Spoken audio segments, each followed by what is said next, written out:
SSC notification বেরোনোর পর থেকে মানে এসএসসি যেদিন থেকে আমরা গ্যাজেট পেয়েছি সেদিন থেকে সোশ্যাল মিডিয়াতে ব্যাগের ছাতার মতো ভুড়ি ভুড়ি প্রতিষ্ঠান তৈরি হচ্ছে। ব্যাগের ছাতার মতো হাজার হাজার প্রতিষ্ঠান তৈরি হচ্ছে। ব্যাগের ছাতার মতো হাজার হাজার শিক্ষক পোস্টার দিচ্ছে আমি এসএসসি পড়াবো।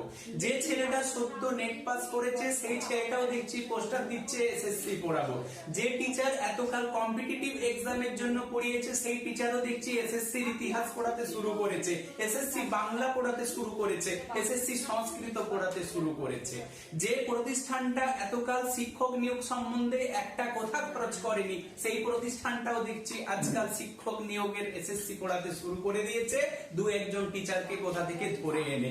আখেরে লাভটা কাদের হচ্ছে? ছাত্রছাত্রী তোমরা দেখছো, তোমরা সোশ্যাল মিডিয়া খুললে শুধু প্রতিষ্ঠানের উপর প্রতিষ্ঠান দেখতে পাচ্ছ, কিন্তু ভর্তি হওয়ার আগে একবার সাবধান থাকো। যে প্রতিষ্ঠানটা আজ এক মাস আগে ছিল না, এক মাস আগে শিক্ষক নিয়োগ সম্বন্ধে একটা কথা খরচ করতো না, সেই প্রতিষ্ঠানটা আজকে শিক্ষক নিয়োগ সম্বন্ধে হাজার হাজার পোস্টার ছাড়িয়ে যাচ্ছে, হাজার হাজার পোস্টার তোমাদের সোশ্যাল মিডিয়াতে দিয়ে যাচ্ছে। আর সেই সকল পোস্টারে তোমরা প্রতারিত হচ্ছ, তাদের কাছে গিয়ে ভর্তি হয়ে ফেলছো। তারপরে তুমি বুঝতে পারছো যে তুমি কি ভুলটা করলে। যে টিচারের এসএলএসটি আরএলএসটি সম্বন্ধে বিন্দু মাত্র জ্ঞান নেই তিনি তোমাকে এসএসসি পড়াতে পারবে না, তিনি তোমাকে এসএসসি পাস করাতে পারবে না।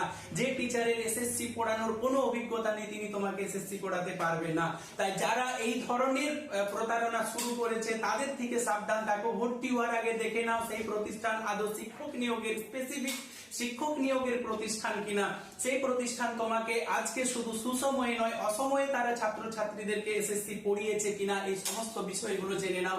এবং যে মুখটাকে দেখে তুমি আসছো সেই মুখটাকে ভালো করে দেখে নাও, তিনি আদৌ এসএসসি সম্বন্ধে তোমাকে গাইড করতে পারবে কিনা, তারপর সেখানে ভর্তি হবে। নতুবা পরের ছেলে পরমানন্দ, নিজের পকেটে টাকা ঢুকলেই যত আনন্দ, তুমি লাস্টে প্রতারিত হবে। তুমি তোমার জীবন শেষ হবে। এসএসসি পরীক্ষায় তোমাকে পাস করতে হবে না। 10 বছর পর যখন এসএসসি পরীক্ষা হবে তখন তুমি কোলে বাচ্চা নিয়ে ঘুরে বেড়াবে, আর তোমাকে কলম নিয়ে ঘুরে বেড়াতে হবে না। তাই ভর্তির আগে তোমরা সাবধান থাকো, ভর্তির আগে তোমরা সতর্ক থাকো, এটাই আমাদের বার্তা। ওকে, থ্যাংক ইউ।